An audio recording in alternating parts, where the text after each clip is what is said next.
Hello students, welcome to CACPIS Academy. Today's date is 14th of July 2025.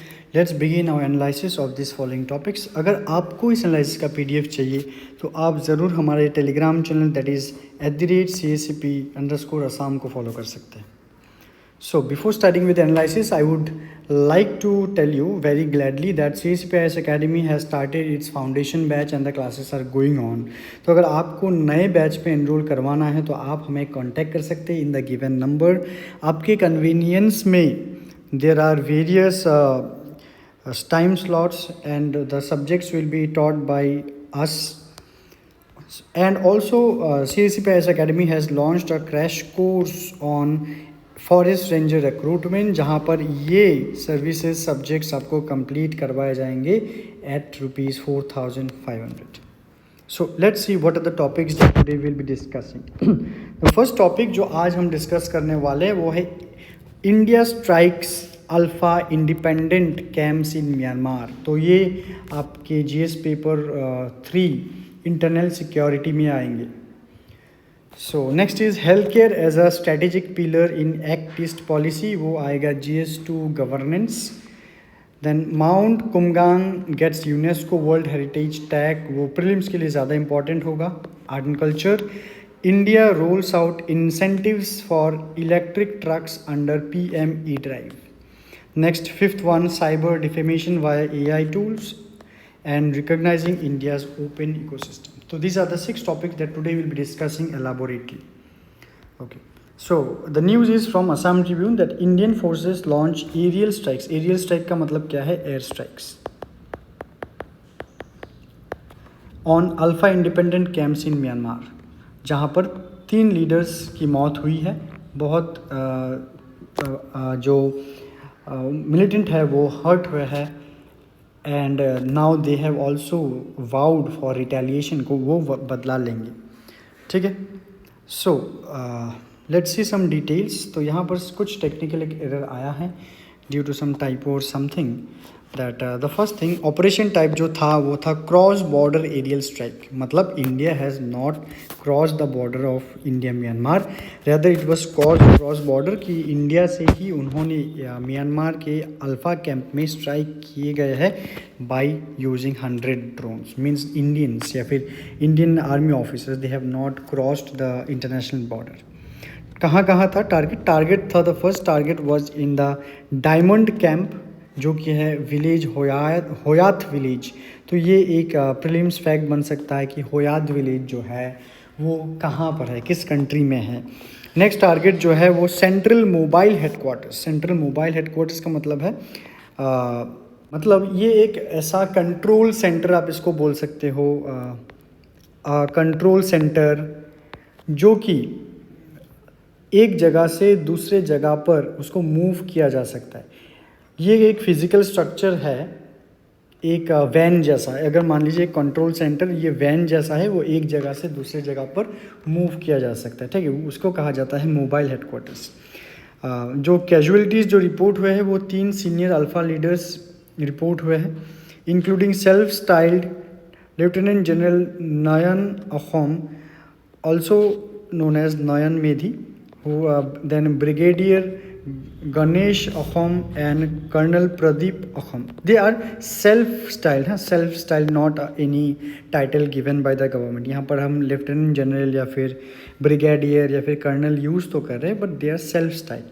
और उसमें और भी लोग इंजर्ड हुए हैं. Now, this news has been claimed by Alpha Independent. Civilian casualties also occurred, which the Indian side has not confirmed. ठीक है. तो अल्फ़ा ने ये जो घटना हुई है उसको अल्फ़ा ने क्लेम किया है, पर इंडियन साइड से सिविलियन कैजुअलिटीज़ का कोई भी कंफर्मेशन नहीं आया है. ठीक है. कुछ स्ट्रेटेजिक डिटेल्स अगर हम देखते हैं यहाँ पर कि the launch base, it strikes were launch from forward areas of the Ranga Pahar based 3 corps. This is the launch base. Support, reconnaissance and target marking had been ongoing for several days. तो ये जो प्रोजेक्ट है वो बहुत दिनों से इसका planning चल रहा है. Distance targets were 10 to 15 kilometre from Indo Myanmar border. ठीक है, इंडो म्यांमार बॉर्डर से 10 से 15 किलोमीटर दूर है. The drone sources allegedly include Israeli and French made drones.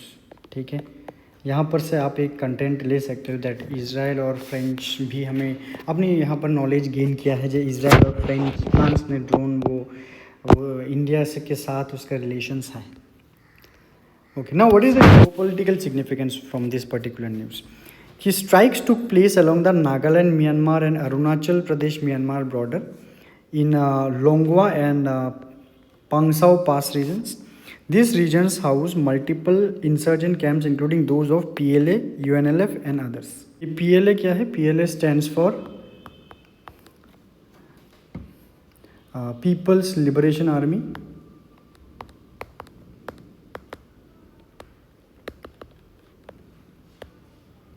Alright, और UNLF जो है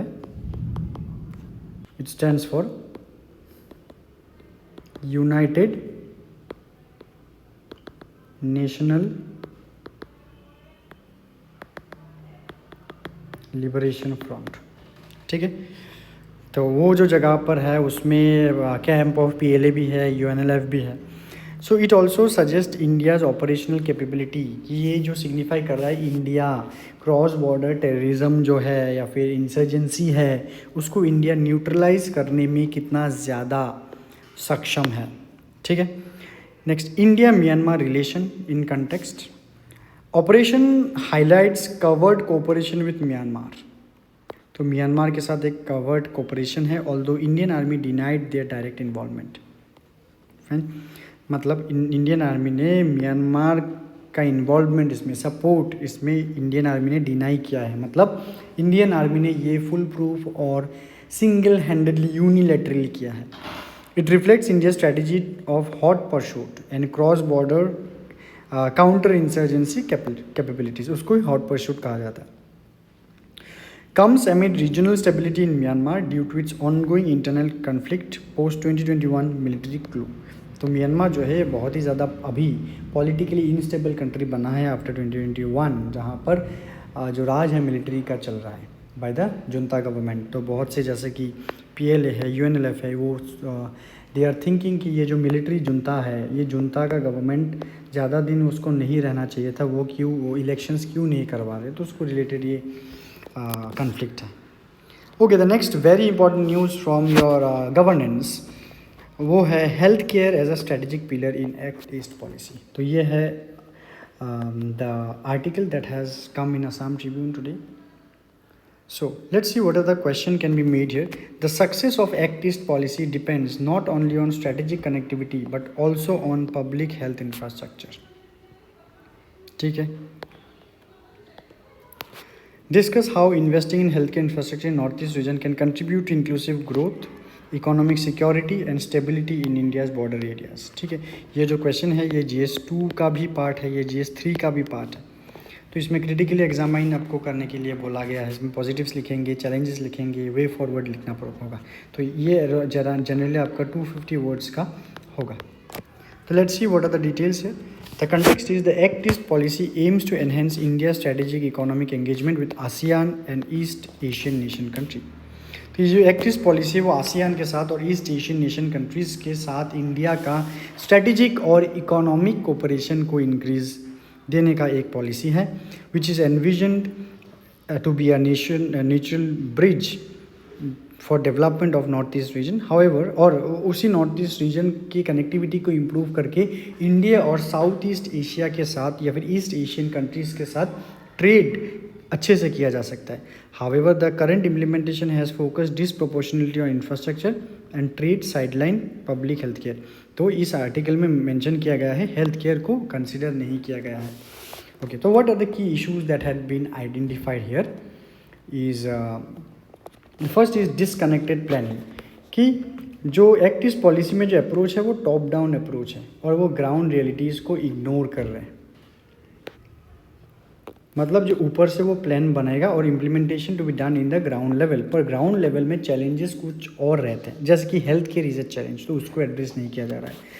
जो एक्ट ईस्ट पॉलिसी है वो ज़्यादा से ज़्यादा ट्रांसपोर्ट कॉरिडोर्स को वो ज़्यादा हेल्प कर रहे हैं, ना कि वो ट्रेड पैक्ट्स को ट्रांसपोर्ट कॉरिडोर्स और ट्रेड पैक्ट्स को ज़्यादा इंपॉर्टेंस दे रहे हैं, पर ह्यूमन डेवलपमेंट इंडिकेटर्स को जैसे कि हेल्थ हो, एडुकेशन हो, उसमें ज़्यादा नहीं देखा जा रहा. तो public health as a bottleneck, जैसे कि यही है, हेल्थ केयर जो है वो सिस्टम हिंडर्ड है क्योंकि जो हेल्थ है ना, हेल्थ केयर सिस्टम जो है इकोनॉमी का डायरेक्ट इम्पैक्ट है, which hinders economic activity and border stability. Without health security, economic corridor model is vulnerable. Gaps in policy alignment, infrastructure, trade and healthcare policies are operating in silos. सिलो का मतलब है openly नहीं, छुप छुपा कर. Human capital shortages, जैसे कि medical professionals, administrators, ये तो ऑलरेडी इंडिया का अंडरलाइंग प्रॉब्लम है कि इंडिया में डॉक्टर्स की कमी है, पैरामेडिक्स की कमी है, नर्सिंग की कमी है. ठीक है, so it is depending the service deficits more. Governance deficits, lack of local participation, implementation and delays and trust deficits in the government scheme.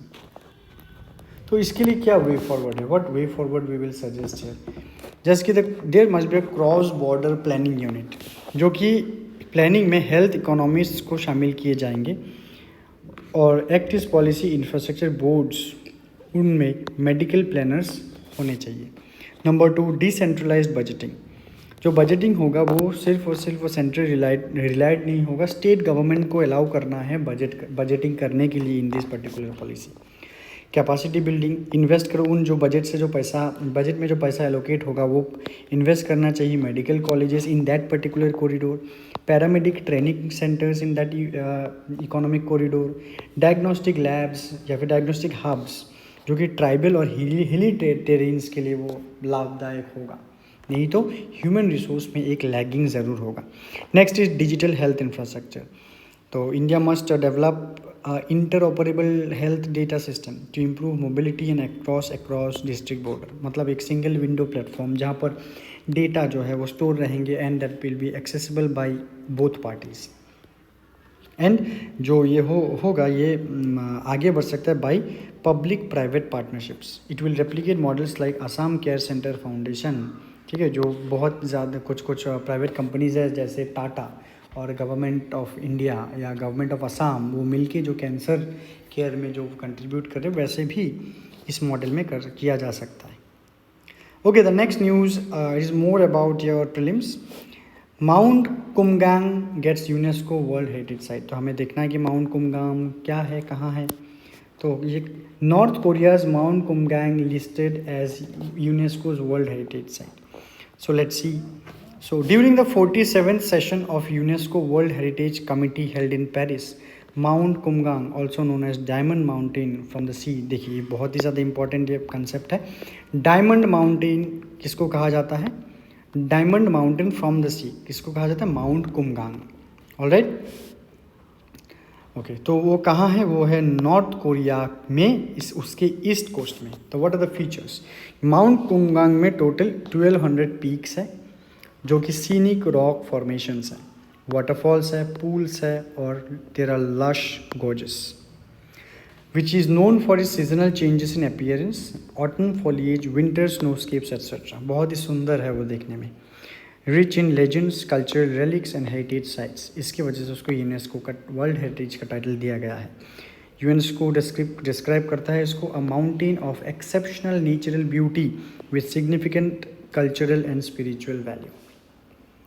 Okay, तो नॉर्थ कोरिया में और अलग अलग क्या यूनेस्को वर्ल्ड हेरिटेज साइट है, जैसे कि the complex of Koguryo tombs which was inscribed in 2004. 2013 में इंस्क्राइब हुआ है historic monuments and sites in Kaesong, और 2014 में as intangible cultural heritage Arirang, जो कि है नॉर्थ कोरिया का folk song. So what is the significance here? Just कि North Korea's attempt to getting of this UNESCO heritage, it highlights its attempt to engage internationally through cultural heritage.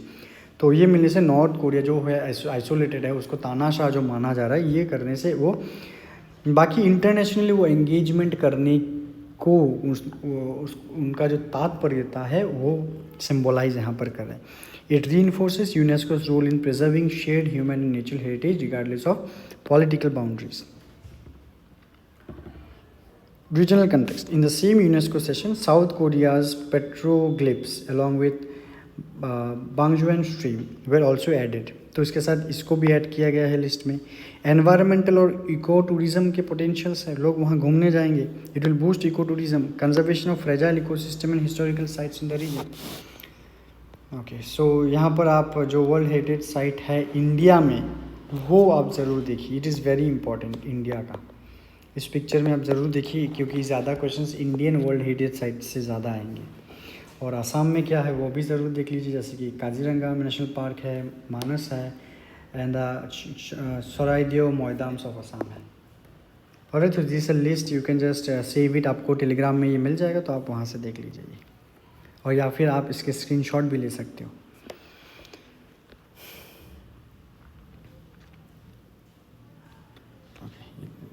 Next, India rolls out incentives for electric trucks under PME Drive.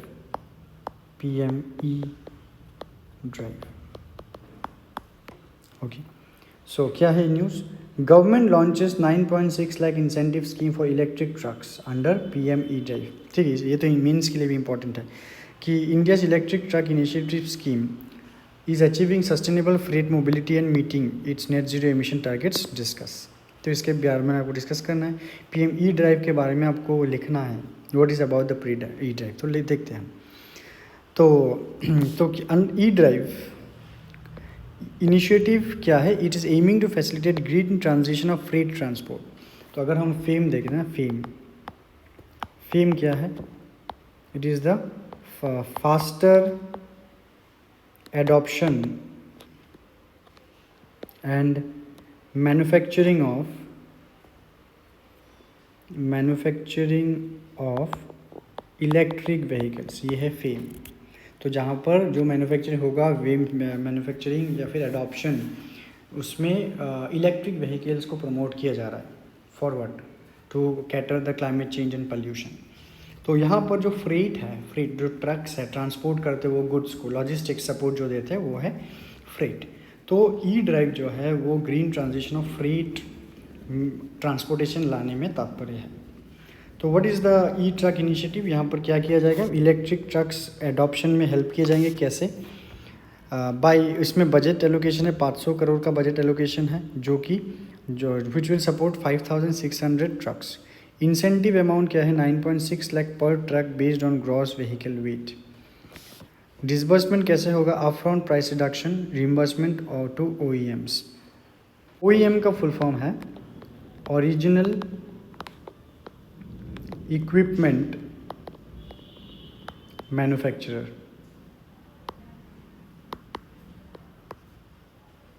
OEM, ठीक है। Now let's see about the E drive scheme. E drive scheme 2024 को launch हुआ था by ministry of heavy industries and had a budget allocation of 10,900 crore. तो इसमें segment क्या क्या है? E2 व्हीलर्स को, E3 व्हीलर्स, बसेस, ट्रक्स और एम्बुलेंस को कवर किए जाएंगे, जहां पर it will support this much amount of vehicles. Alright, so जहां पर chargers, fast chargers, charging stations को डेवलप किए जाएंगे। ठीक है, ये है about the PME drive scheme, very very important.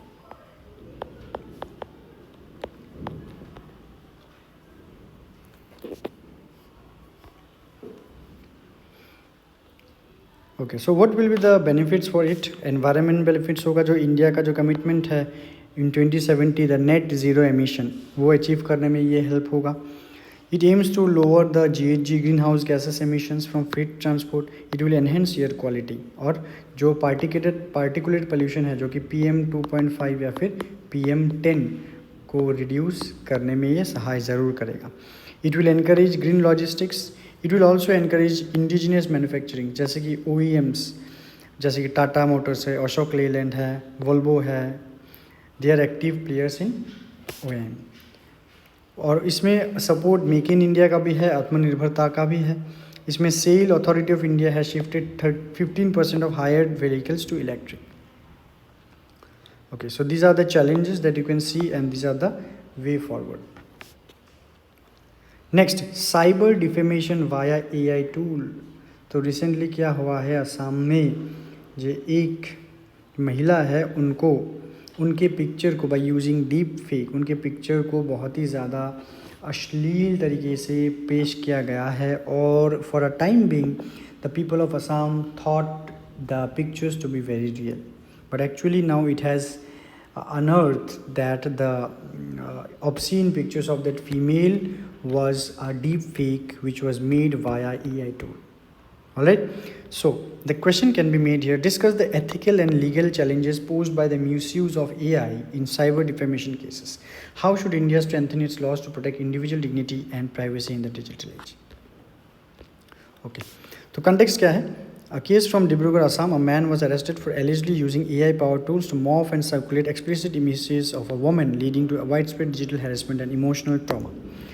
This case highlights the growing threat of AI misuse in cyber defamation.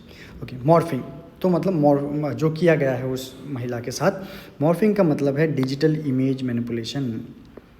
मतलब डिजिटली जब आप इमेज के साथ छेड़खानी करते हो, चेहरा बदल देते हो, कपड़े बदल देते हो, उसको कहा जाता है morphing. In the context of cyber crime, morphing का मतलब है superimposing a person's face into another image, creating fake और ऑल्टर्ड विजुअल्स, फेक वीडियोस बनाना, typically used for defamation, blackmail, harassment और स्प्रेडिंग मिस इन्फॉर्मेशन। ओके, तो क्या issues यहाँ पर हाईलाइटेड बनते हैं? जैसे मिसयूज़ ऑफ एआई, तो एआई को बहुत ही ज़्यादा यूज़ करना एंड बाय डेमोक्रेटाइजिंग इट, ये डीप फेक और सिंथेटिक मीडिया को ज़्यादा डेवलप देते थे। यहाँ पर एक नया टर्म आपको मिलेगा, synthetic media. Okay, this can be use to manipulate visuals, already we have discuss. तो चलिए वही डिस्कस करते जो डिस्कस नहीं हुआ है। Gaps in cyber law and digital ethics, तो इंडिया में अभी भी कोई प्रेजेंटली वो कोई स्ट्रॉन्ग स्ट्रिंजेंट लीगल फ्रेमवर्क है नहीं जो इसको रेगुलेट कर पाए। In India is struggling to keep pace with the rapid evolutions of generative AI tools. Victims suffer psychological trauma, social stigma and legal complications. तो इसके लिए अभी government has the legal responsibility. The bystanders who share और comment fake content also amplify the harm. अगर आप और मैं अगर शेयर कर रहे उस चीज़ को ना जाने वो कितना ऑथेंटिक है, तो वो भी हार्म ज़्यादा करता है। मतलब आग में आप हवा दे रहे हो तो और आग को भड़का रहे हो। Lack of awareness about consequences leads to viral defamation, and this the way forward that has been noted down, you can just read it. Next is recognising India's open ecosystem. No, हमें देखना होगा कि open ecosystem है क्या। Open ecosystem है जैसे कि desert, स्क्रबलैंड्स, grassland, savannas और वुडलैंड, इनको कहा जाता है ओपन इकोसिस्टम्स। तो ये जो आर्टिकल है इट इज़ अबाउट कि इंडिया के जो ओपन इकोसिस्टम्स है उसको हम कम यूटिलाइज़ कर रहे, क्यों नहीं हम उसको ज़्यादा यूटिलाइज़ कर रहे हैं। ओके, तो किस चीज़ में ज़्यादा यूटिलाइज हम कर सकते हैं, उसकी सिग्निफिकेंस क्या है। एक तो है बायोडाइवर्सिटी हॉटस्पॉट्स, कि Indian great Indian bustard, caracal, Indian wolf के जो जैसे स्पीशीज़ वहाँ पाए जाते हैं। Adapted flora and fauna which thrive there, which makes a carbon balance, stores significant soil carbon despite lacking dense tree cover. Planting trees in such ecosystem may disrupt native vegetation cycles.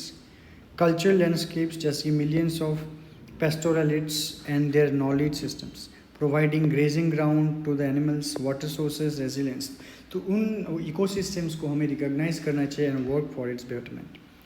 तो उसमें जो recognition कैसे होगा, आप उन जो open ecosystem है उनको वेस्टलैंड हिसाब से क्लासीफाई किया जाए to reflect ecological and social value.